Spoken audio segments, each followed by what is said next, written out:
everyone, welcome back to my channel. It is a Thursday evening and you know what? We are living in a pandemic, and what else are you going to do on a Thursday evening in a pandemic other than drink beer and talk about books? Today I thought I would do a never have I ever bookish edition. Basically I saw this video idea on the book Leo earlier this week. I'll leave a link to her video down below if you want to check it out. And I've seen a few other YouTubers do this recently. If you've never played Never Have I Ever before, it is basically a drinking game. I used to play it quite a lot when I was at uni. You basically usually play it in a group. I'm playing it by myself because I have no friends. And each person takes it in turns to say, never have I ever, and then something that they haven't done. And if you have done it, then you have to take a swig of your drink. So basically the way that this is going to work is I will read out a prompt, and if I've done it, then I will drink and have a chat about it. Something like that. I don't know. Haven't really planned this video, so we'll see how it goes. So the first one I've got is never have I ever borrowed a book and never actually read it, but pretended I did and gave it back. Yeah, I can't think of a particular occasion, but I'm pretty sure I have done this when I was younger. Have you ever had someone like be really insistent, like you must read this book, and you really don't want to, but you also want to be polite, and it all gets a bit awkward because you borrowed it for so long? Yeah.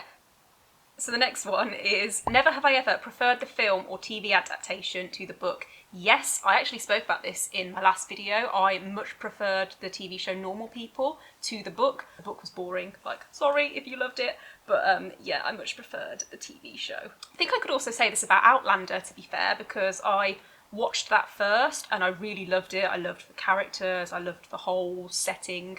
And I enjoyed the book, don't get me wrong, but it was so long and it took me quite a while to get through it. And I've still not read the rest of the series, whereas I think I'm pretty much up to date on the TV show. I've just thought of another one as well, Lord of the Rings. I read that when I was, gosh, like 12 or 13. And yeah, it took me years to get through it, like years.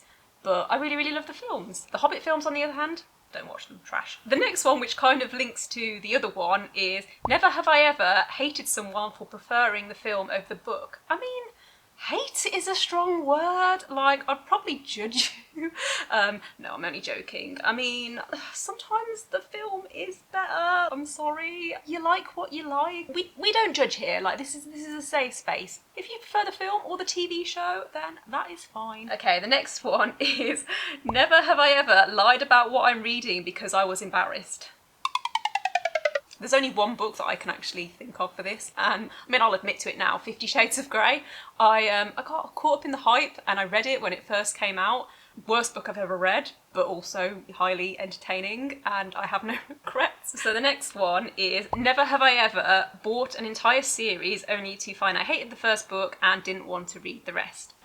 So I'll take a little sip, because I think I've kind of done this. My mum got me the 4th, 5th and 6th books in the Dark Tower series by Stephen King, like when I was much younger. And I went out and I bought books 1, 2 and 3. And so I had like the first 6 books in the series. And I read The Gunslinger and I did not get it. Like, it was so confusing. I think I was 16 or 17 at the time.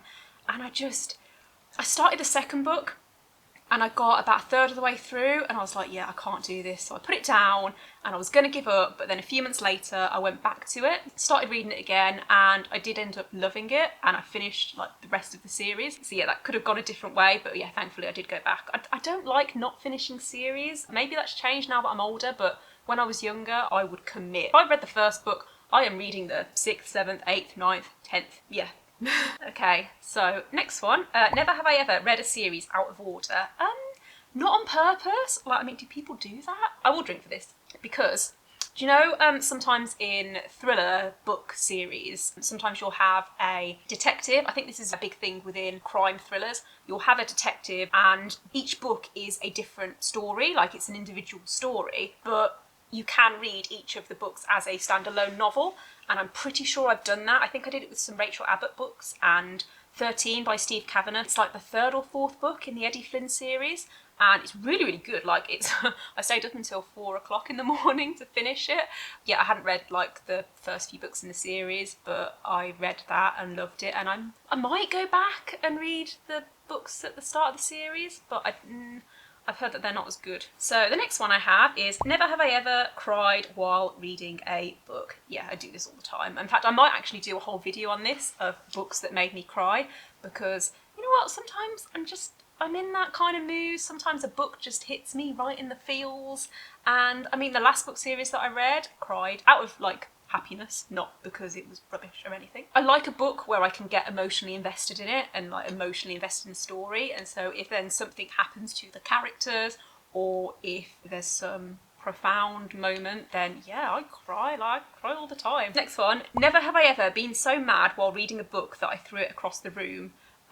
Do people actually do that? Like, yeah, probably. No, I've never done that. Sometimes I've been reading a book and something happens and I'm like, what? And because I usually read on my Kindle anyway, I wouldn't throw that, it was expensive. So I'll turn my Kindle off, I'll put it down on the bed and I'll just like sit there for 10 minutes and just process. And then I'll pick it back up and I'll carry on. But yeah, no, violence is not the answer. Like, look after your books. Next one on my list is, never have I ever not finished a book or like DNF'd a book. This is a hard one because I am a firm believer that if you are not enjoying a book, then put it down. Sometimes like I'll be reading a book and I will not be feeling it for whatever reason. So I'll put it down, shelve it, but I'll usually come back to it later and give it another chance. Like, it depends. If I've got a book out of the library, then absolutely, like if I'm not enjoying it, I will just DNF, like put it down, never look at it again. But if I've bought a book, then I do feel like I have to give it a good shot, especially if someone has actually recommended it to me, then I want to persist. And I'm the kind of person that when I'm reading a book, even if I'm not enjoying certain parts of the plot, I can usually pick out on bits that I am enjoying, and so I get invested. And yeah, like that's a hard one. If you're not enjoying a book, then yeah, I completely think just DNF it, like put it down, never look back.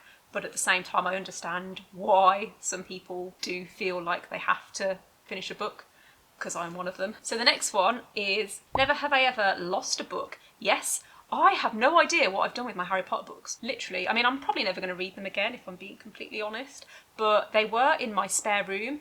But my sister moved in with me last year and we moved them somewhere, like probably somewhere safe, don't know where that is. I've also got a load of books up in my loft, I've mentioned this before, and I don't even know what books they are. So the final one I have on my list is, never have I ever attended an author event or a midnight release of a book. Yes, I went to the 5th, 6th and 7th Harry Potter midnight releases with my cousin, who sent me like some of these questions. Those were good times back when the author, who must not be named, was not...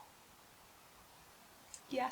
Okay, that brings us to the end of the video. Thank you so much for watching. I hope you enjoyed this video. I feel like it might have been a bit all over the place, but hopefully I can pull something together in editing. But if you did like this video, then please don't forget to like, comment and subscribe, and I will see you in the next video. Bye!